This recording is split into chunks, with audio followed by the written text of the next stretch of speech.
Glorifie ton Fils afin que le Fils te glorifie. Jean chapitre 17, les 11 premiers versets. Sœurs et frères, paix et joie. Jeudi dernier, l'Église universelle a célébré l'ascension de notre Seigneur Jésus le Christ, c'est-à-dire sa montée au ciel auprès du Père, attendant les temps fixés par Dieu pour revenir dans sa gloire. Cet événement revêt un caractère extraordinairement mystique, mais dans un langage familier, il s'agit d'un retour au bercail. Nul n'est monté au ciel, sinon celui qui est descendu du ciel, le Fils de l'homme. Jean 3, 13. Oui, il a autorité car seul Dieu peut bien parler de Dieu, dira Pascal à la lumière de Jean chapitre 1er, le verset 18. Personne n'a jamais vu Dieu. Le Fils unique qui est dans le sein du Père est celui qui l'a fait connaître. Et ce Fils est aussi celui qui nous donne Dieu pour Père. Va trouver mes frères et dis-leur que je monte vers mon Père et votre Père. Jean chapitre 20, le verset 17. Il s'en est allé en étant conscient que cette absence-présence devrait être compensée. Moi, je prierai le Père, et il vous donnera un autre défenseur qui sera pour toujours avec vous. Je ne vous laisserai pas orphelin, je reviens vers vous. D'ici peu de temps, le monde ne me verra plus, mais vous me verrez vivant et vous vivrez aussi. En ce jour-là, vous reconnaîtrez que je suis en mon Père et que vous êtes en moi et moi en vous. Au verset 16 du chapitre 14 de Jean, il parle déjà de cette prière et de cette communion. Aussitôt après le départ de Jésus vers le ciel, les apôtres rentrent à Jérusalem et se rendent au lieu où ils avaient partagé la scène avec lui. Ils s'y retirent pour prier. D'autres disciples se joignent à eux, des femmes, Marie la mère de Jésus et ses frères.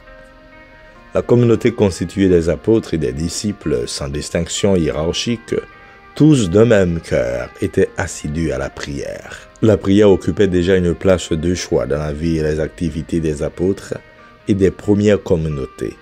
Ainsi doit-il en être pour nous aujourd'hui. Quand nous nous sentons orphelins, abandonnés, méprisés et humiliés, nos genoux doivent parler plus fort que notre bouche. La prière est la clé qui ouvre le cœur de Dieu et transforme le cœur de l'homme. Nous vivons actuellement un peu partout dans le monde des jours sombres et certains pays vivent dans des conditions infra-humaines de guerre et de famine, de violence et de non-respect de la dignité de la personne humaine, de misère et d'immoralité. En ces moments, la prière doit devenir, comme nous le notons dans le psaume 26, source d'illumination et de confiance. Elle doit être recherche ardente de la présence de Dieu et admiration de sa beauté. Enfin, la prière est ce dialogue constant d'un cœur qui parle et d'une oreille qui écoute. Elle se prolonge en une méditation de la parole de Dieu. N'est-ce pas là une prière que Jésus adresse à son Père en Jean chapitre 17? Oui, nous l'appelons la prière sacerdotale de Jésus puisque nous lisons dans la lettre aux Hébreux que Jésus, grand prêtre, se tient près de Dieu pour intercéder en notre faveur. Hébreux chapitre 7, le verset 25. Au chapitre 17 de Jean, c'est le Christ ressuscité qui intercède en faveur des croyants. En ce sens, on peut parler de prière sacerdotale. Mais à bien observer le texte, cette prière, avant d'être une prière d'intercession, a pour but de nous manifester le lien étroit qui existe entre Jésus et son Père. Elle révèle qui est Jésus pour la foi chrétienne, pour chacune de nous. C'est d'abord et avant tout une prière filiale, centrée sur celui que Jésus appelle le seul vrai Dieu. C'est aussi une prière d'action de grâce, où Jésus reconnaît la foi de ses disciples qui l'ont accueilli comme l'envoyé du Père et qui ont su garder sa parole. Enfin, la prière de Jésus est intercession en faveur des apôtres qui vont demeurer dans le monde et qui auront la tâche de prolonger sa mission et son œuvre. Ce dialogue intense avec le Père ouvre nos oreilles et notre cœur à l'intelligence de la vie de Jésus, nous fait découvrir la profondeur de sa mission salvifique. J'ai manifesté ton nom aux hommes que tu as pris dans le monde pour me les donner. Ils étaient à toi, tu me les as donnés et ils ont gardé ta parole. Ces paroles éclairent l'univers de la vie, la mort, et culminent dans la résurrection du Christ qui s'est offert sur la croix pour que tous ceux et toutes celles que le Père a donnés au Fils reçoivent la vie éternelle. Or, la vie éternelle, c'est qu'ils te connaissent, toi, le seul vrai Dieu, et celui que tu as envoyé, Jésus-Christ.